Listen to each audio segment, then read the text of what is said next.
राधे राधे दोस्तों, स्वागत है आप सभी का मेरे चैनल लव कृष्ण ब्लॉग्स पे। आशा करती हूँ आप सभी कुशल मंगल होंगे, कन्हैया के भक्ति भजन में लगे होंगे। बोले वृंदावन बाके बिहारी लाल की जय, हमारे प्यारे लड्डू गोपाल की जय। आइए जानते हैं लड्डू गोपाल कौन है। श्री कृष्ण के बाल स्वरूप का कैसे पड़ा यह नाम, जाने इसके पीछे की अद्भुत सच्ची कहानी।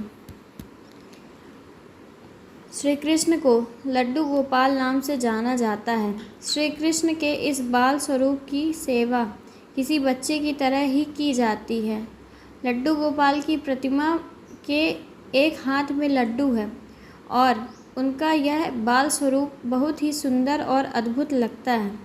श्री कृष्ण के इस मनमोहक स्वरूप के पीछे एक सच्ची कहानी है। आइए जानते हैं श्री कृष्ण का नाम लड्डू गोपाल कैसे पड़ा। सबसे प्यारे सावले सलोने मेरे लड्डू गोपाल। श्री कृष्ण का बाल रूप यानी लड्डू गोपाल की प्यारी सूरत देखते ही भक्तों के मुख से यही बात निकलती है। घर में लड्डू गोपाल को रख कर उनकी सेवा करने वाले लोगों को तो लड्डू गोपाल से एक विशेष प्रकार का लगाव होता ही है। आप भी अगर आपके भी घर में लड्डू गोपाल को रख कर उनकी सेवा करते हैं तो आपको यह बात ज़रूर पता होनी भी चाहिए कि भगवान श्री कृष्ण के बाल स्वरूप का नाम लड्डू गोपाल कैसे पड़ा। आखिर लड्डू गोपाल की प्रतिमा हाथ में लड्डू थामे हुए क्यों होती है। यह बातें हर किसी के मन में आती तो होगी, यह बात जानने की जिज्ञासा तो हर किसी के मन में होगी। आइए जानते हैं कि श्री कृष्ण का बाल स्वरूप का नाम लड्डू गोपाल पड़ने के पीछे की क्या कहानी। बोलिए वृंदावन बाके बिहारी लाल की जय। श्री कृष्ण ने भक्त का भोलापन देखकर धारण किया बाल स्वरूप। आइए जानते हैं श्री कृष्ण के बाल स्वरूप लड्डू गोपाल से एक कहानी जुड़ी हुई है। एक पौराणिक कहानी है कि ब्रज की भूमि पर श्री कृष्ण के परम भक्त कुम्भन दास रहते थे। कुम्भन दास हमेशा ही ठाकुर जी की भक्ति में लीन रहा करते थे। कुम्भन दास का एक बेटा था रघुनंदन। रघुनंदन बहुत ही सरल और भोला था। एक दिन कुम्भन दास को एक नगर में प्रभु श्री कृष्ण का कीर्तन करने का बुलावा आया। वह अक्सर दूर दूर तक कीर्तन करने, भजन करने, भागवत सुनाने जाया करते थे। कुम्भन दास पहले तो अपनी श्री कृष्ण की भक्ति को छोड़कर नहीं जाना चाहते थे, लेकिन फिर लोगों के समझाने बुझाने पर कुम्भन दास मान गए और कीर्तन करने के लिए चले गए।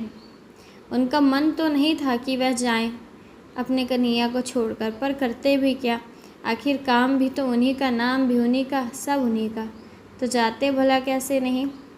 जाते जाते कुम्भन दास ने अपने बेटे रघुनंदन को जिम्मेदारी सौंपी कि वे रोजाना श्री कृष्ण को भोग लगाने के बाद ही भोजन करें। कुम्भन दास के चले जाने के बाद रघुनंदन ने खाने से भरी थाली श्री कृष्ण की मूर्ति के सामने रख दी। रघुनंदन इतना भोला था कि उसे लगा कि श्री कृष्ण स्वयं अपने हाथों से खाना खाएंगे, लेकिन थाली यूं ही भरी रखी रही। यह देखकर रघुनंदन रोने लगा और रोकर श्री कृष्ण से खाना खाने की प्रार्थना करने लगा। यह देखकर श्री कृष्ण ने बाल रूप धारण किया और थाली का भोजन खत्म कर दिया। इसके बाद जब कुम्भन दास घर वापस लौटा तो उन्होंने अपने बेटे से भोग लगाया हुआ प्रसाद मांगा, लेकिन रघुनंदन ने बड़े ही भोलेपन से कहा कि ठाकुर जी ने सारा भोजन खा लिया।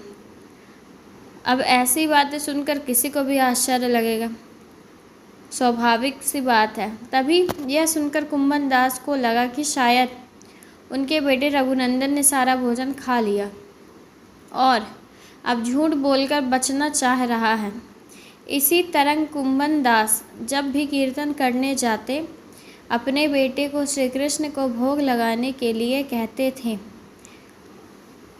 रोजाना भोग का प्रसाद नहीं बचता था और पूछने पर रघुनंदन वही बात दोहराता था कि सारा भोजन श्री कृष्ण ने खा लिया।